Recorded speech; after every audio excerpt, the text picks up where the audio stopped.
The mysterious organization, known as the Knights Templar, has been the subject of countless speculations and conspiracy theories for years now, and several esoteric historians claim that this secret order has been largely responsible for influencing the course of Western religion, literature, politics, and history since the Middle Ages.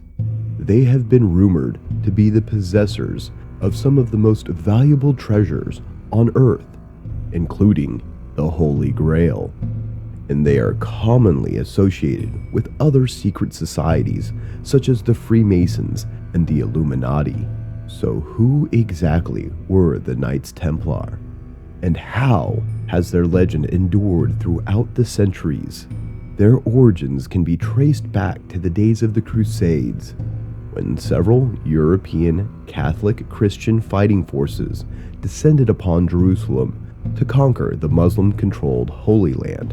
After gaining control of Jerusalem in 1096, the Crusaders began welcoming a steady stream of European pilgrims into the Holy City.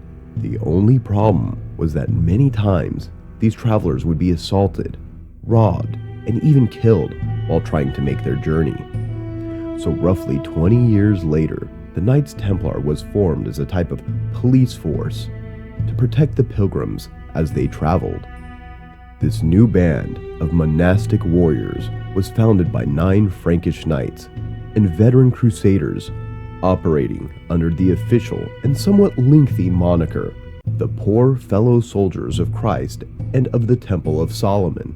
Other common aliases for the order included the Order of the Temple, or simply the Templars. This small group of 9 knights soon flourished into well over 24 trained warriors, at which time King Baldwin II of Jerusalem decided to donate a wing of his expansive palace to the knights. This section of the king's palace was especially significant because it was believed to rest upon the original site of the biblical Temple of Solomon. In 1129, Pope Honorius II convened the Council of Troyes, in which the first Grand Master of the Templars, Hugues de Payens, attended to represent the burgeoning organization. During the council, the officers of the Catholic Church officially endorsed the Templar Order, and Saint Bernard of Clairvaux, a highly influential figure in the Catholic Church, penned the now famous Regula, a set of governing rules around which all Templars were to order their behavior. Saint Bernard based this document upon the rules of the Cistercian order to which he himself belonged, but it eventually became evident that the majority of the Templars did not adhere to the Regula in practice to any significant degree. This public vote of confidence by the Catholic Church caused the order to increase in membership and influence. The Knights Templar assumed the public disposition of a military order, as well as a philanthropic charity.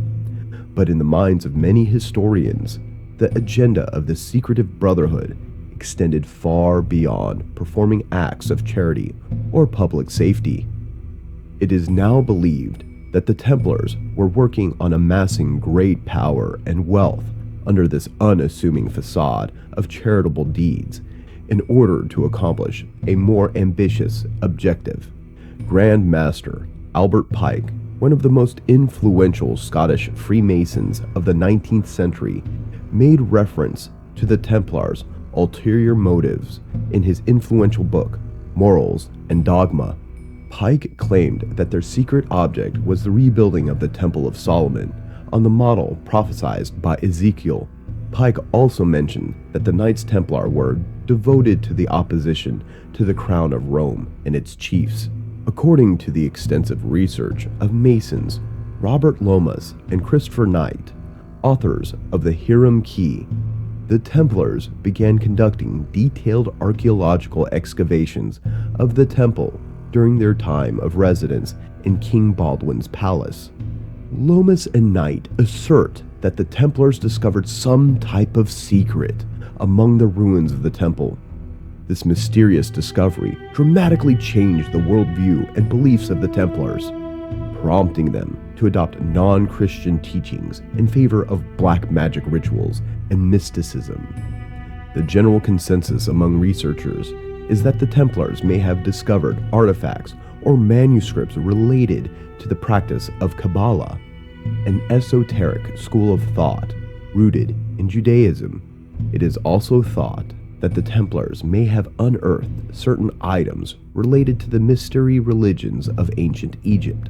At the repeated insistence of Grandmaster Hugues de Payens, Saint Bernard wrote a highly influential appraisal of the Templars entitled De l'ordre nouveau militaire, in praise of the new knighthood.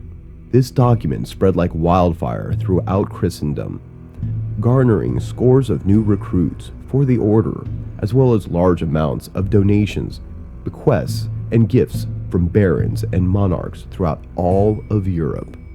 In relatively little time, the Templars attained an unprecedented level of wealth, power, and privilege, and rapidly evolved into the most successful financial, military, and industrial organization in existence during the Middle Ages.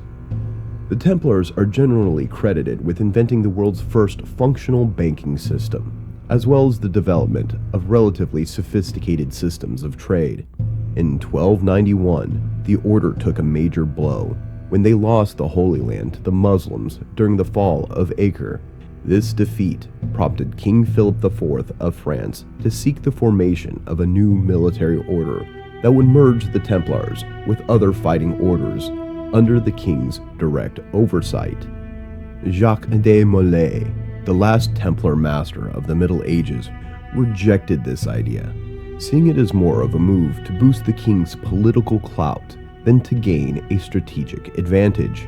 Upon learning of de Molay's refusal to comply, King Philip quickly began to make moves to disband the order. It is important to mention that King Philip IV had borrowed significant amounts of money from the Templars, and most historians concur that the king's main motive was to avoid repaying his debts. He levied several charges of heresy against the members of the order, and on Friday, October the 13th, the year 1307, he issued a decree to have all the Templars within his realm arrested.